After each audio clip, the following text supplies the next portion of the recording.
नमस्कार दोस्तों, स्वागत है आप सबका स्कैन इंस्टीट्यूट के यूट्यूब चैनल पे। दोस्तों, आज जिस टॉपिक के बारे में हम लोग जानेंगे वो है कंटेम्प्ट ऑफ कोर्ट। तो आइए जानते हैं इस टॉपिक के बारे में, ये क्या है, कैसे अप्लाई करता है, इसका ऑब्जेक्टिव्स क्या है।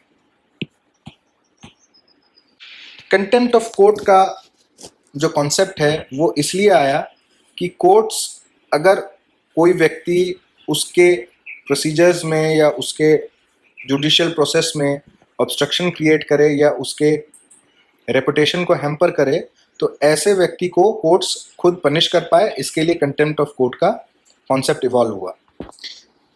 Just as most of the modern laws provision, concept of contempt of court also evolve in Britain, और कोलोनियलिज्म के साथ ये बाकी वर्ल्ड में फैला। इसका ऑब्जेक्टिव ये था कि कोर्ट्स की अथॉरिटी को प्रोटेक्ट किया जाए ताकि कोर्ट्स लेजिटिमेट रूप से अपने फंक्शन को कर पाए और उनके इमेज को टार्निश कोई नहीं कर पाए। हमारे कॉन्स्टिट्यूशन मेकर्स ने भी इसी लॉजिक को फॉलो करते हुए ये पावर हायर जुडिशरी को ग्रांट की। 1926 तक तो इंग्लिश कॉमन लॉ के तहत ही कंटेम्प्ट ऑफ कोर्ट के प्रोविजंस चलते रहे। 1926 में गवर्नमेंट, उस टाइम की जो कॉलोनियल गवर्नमेंट थी, उसने कंटेम्प्ट ऑफ कोर्ट का पहला एक्ट इनैक्ट किया। 1952 में फ्रेश लॉ बना contempt of court act 32। Thereafter, in 1971, this act was replaced by Contempt of Court Act 1971। तो अभी जो स्टैट्यूटरी बेसिस है कंटेम्प्ट ऑफ कोर्ट प्रोविजंस का, वो यही एक्ट है, contempt of courts act of 1971।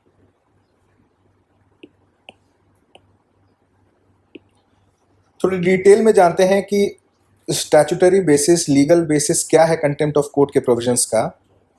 तो हमारे कॉन्स्टिट्यूशन में contempt of court has been made one of the reasonable restrictions जो फ्रीडम ऑफ स्पीच और एक्सप्रेशन पे लगाए गए हैं। तो freedom of speech and expression have been made a fundamental right, but there are certain reasonable restrictions which have been imposed on freedom of speech and expression, and contempt of court is one of them। और article 129 supreme court को contempt के case में power to punish देता है। Similarly article 215, तो article 129 और 215 same power confer करता है हाई कोर्ट्स को। और जो लॉ है वो, जैसा हमने पहले डिस्कस किया, 1971 में enacted contempt of court act, ये सारे प्रोविजंस को डिटेल में देता है, क्या पावर होगी, क्या पनिशमेंट होगी। अब इंडियन लॉ में जो कंटेम्प्ट ऑफ कोर्ट का कॉन्सेप्ट है वो दो तरह का है, civil contempt and criminal contempt. Civil contempt का मतलब है विलफुल डिसओबीडियंस, कोई भी जजमेंट कोर्ट का हो, डिक्री हो, डायरेक्शन हो, ऑर्डर हो, या आपने कोई भी अंडरटेकिंग अगर कोर्ट में दी हो, उसका आप ब्रीच कर रहे हैं जानबूझ के, या कोई ऑर्डर जो कोर्ट ने पास किया उसको आप फॉलो नहीं कर रहे हैं, तो that is civil contempt of court.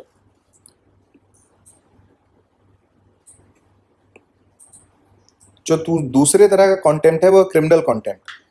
Criminal contempt में इंक्लूड होता है कोई भी पब्लिकेशन, विच मीन्स कोई वर्बल स्पीच दी गई हो या कुछ लिखा गया हो, या कैसे भी रिप्रेजेंटेशन करके कोई भी ऐसा एक्ट जिनको 3 हिस्सों में बांटा गया है, जो या तो स्कैंडलाइज करते हैं, या कोर्ट की अथॉरिटी को गिराते हैं, या जुडिशियल प्रोसीडिंग के साथ इंटरफेयर करते हैं, या एडमिनिस्ट्रेशन ऑफ जस्टिस को इंटरफेयर और ऑब्जेक्ट करते हैं।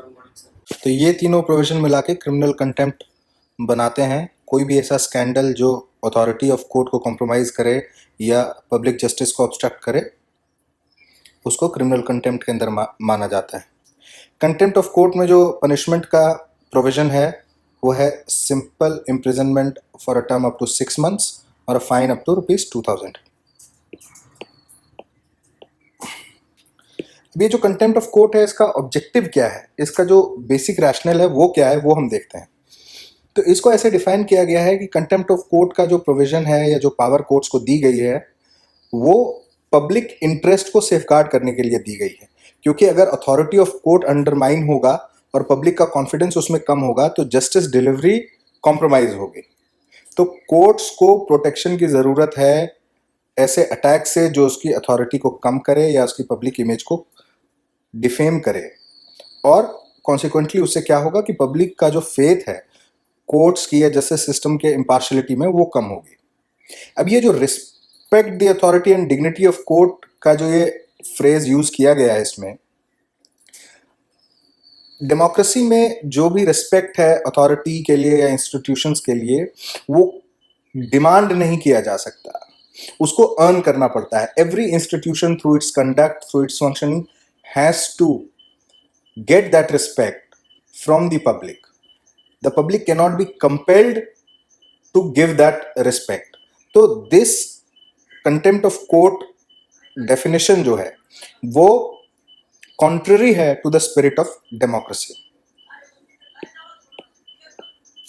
अब इंडिया स्पेसिफिक इश्यूज अगर हम देखें तो कंटेम्प्ट ऑफ कोर्ट को लेके तो क्या इश्यूज हैं या क्या कंट्रोवर्सीज हैं उसको इंस्पेक्ट करते हैं। तो जजेस को कंटेम्प्ट ऑफ कोर्ट प्रोविजन में बहुत ज़्यादा डिस्क्रिशनरी पावर्स दिए गए हैं, which is contrary to the idea of democracy. Criminal contempt का जो डेफिनेशन है वो बहुत ही वाइड है और बहुत ही ईजिली उसको इन्वोक करते हैं कोर्ट्स। जो justice V R Krishna Iyer, a very famous justice, he had told that law of contempt has vague and wandering jurisdiction, and contempt law trample upon the civil liberties. So it has been well documented, it has been presented as an opinion by many experts that contempt of court has a chilling effect on freedom of expression. It is also contrary to our democratic system and values, जिसमें freedom of speech और expression जो है वो एक fundamental right के जैसे एंश्राइन किया गया है। हालांकि reasonable restriction contempt of court के नाम पे लगाए गए हैं इस फंडामेंटल राइट पे, बट देन जो क्रिमिनल कंटेम्प्ट है that is contrary to our democratic system and values, जिसमें फ्रीडम ऑफ स्पीच और एक्सप्रेशन को as a fundamental right provide किया गया है। और हालांकि एज रीजनेबल रेस्ट्रिक्शन कॉन्स्टिट्यूशन में कंटेम्प्ट ऑफ कोर्ट को डाला गया है, बट देन इतना ज़्यादा डिस्क्रिशनरी पावर और वाइड एम्बिट है इस कंटेम्प्ट ऑफ कोर्ट के अंदर कि कहीं ना कहीं it tramples upon freedom of speech and expression. Excessively loose use of test of loss of public confidence with a liberal exercise of suo motu, मतलब कोर्ट्स खुद ही proactively contempt of court provisions को use करते हैं और loss of public confidence के basis पे punishment ascribe करते हैं। Courts have become very rigid as far as any criticism that is directed against it is considered. Democracy में हर institution, public institution is subjected to criticism and it should be handled by that institution. But Indian judiciary shies away from that public criticism under the protection of contempt of court. So this is not good for the democracy.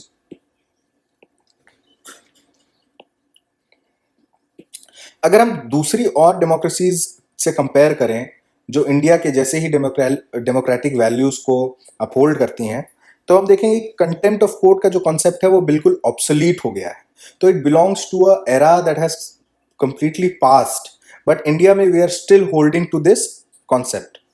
Canada का example लें या America का example लें, in fact जहां से ये पूरा concept evolve किया है ब्रिटेन, वहां भी ये लीगल पोजीशन चेंज हो गई है। कंटेम्प्ट ऑफ कोर्ट को बहुत ही रेस्ट्रिक्ट कर दिया गया है, जहां बिल्कुल हार्ड एविडेंस हो कि someone is obstructing the administration of justice, there needs to be real, substantial and immediate danger to the administration of justice.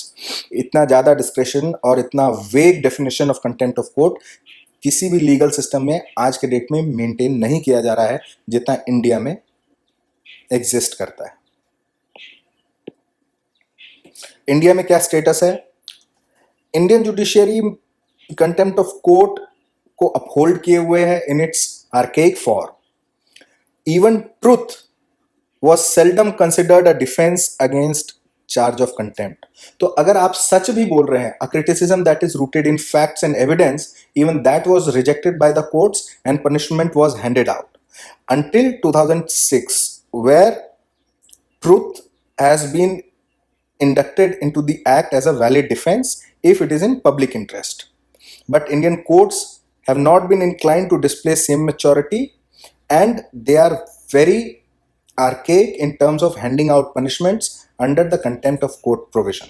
They are not accepting any kind of criticism. Concluding remarks about this contempt of court provision is that there needs to be a revisit of this law which is in sync with our democratic principles and values and culture. जो legal test है contempt का उसको भी clearly define करने की जरूरत है ताकि डिस्क्रेशनरी पावर, जो वाइड डिस्क्रेशनरी पावर जुडिशरी के पास है पनिशमेंट देने का, उसको कर्टेल किया जा सके. It should not be allowed to be used as a means to prevent any or all criticism of an institution. So it should not have a chilling effect on freedom of expression and speech. तो दोस्तों ये था contempt of court पे हमारा lecture. ऐसे ही और lecture देखते रहने के लिए और हमसे जुड़े रहने के लिए हमारे चैनल को सब्सक्राइब करें और बेल नोटिफिकेशन दबाना ना भूलें. थैंक यू दोस्तों.